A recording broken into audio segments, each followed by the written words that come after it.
Tools needed for this job: your dead blow, the AME tool, plus the 2 valve sims that come with it.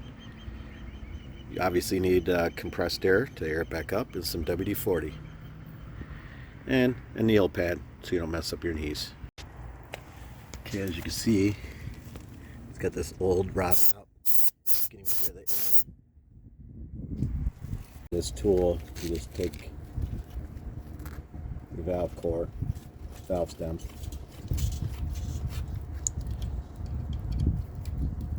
screw it on.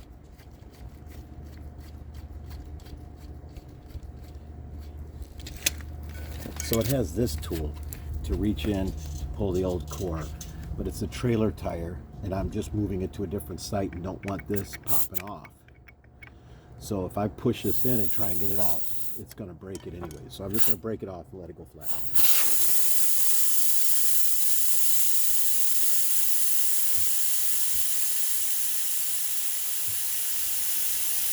Then I'm just going to push it in and let it live its life in this wheel. I'm going to spray it down with WD-40. Undo the tool. Oh, you don't have to undo the tool yet. So here's the cone. So what I do is I just take WD-40, spray it down, start it in the cone, spray a little bit more WD-40 from each end.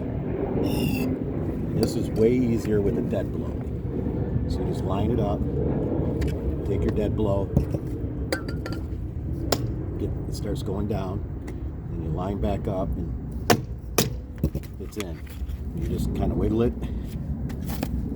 so you don't break it, and you pull it into place. You unscrew your tool. Voila. You grab your air.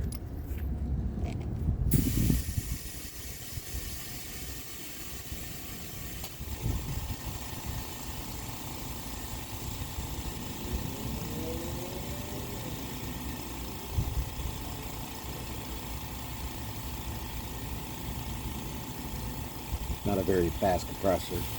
I'm at a campground.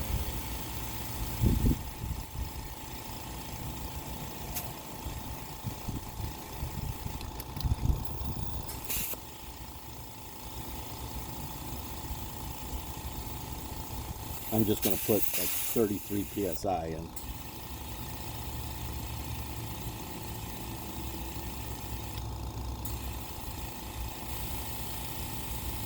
Because the tires aren't in great shape. But I just need to make a couple turns to move it to a different site. So it would have made no sense to go take these off, take them in, have them charge me, which they probably wouldn't do because the tires are over 10 years old anyways. So there we go, 34 pounds. And then put the cap back on.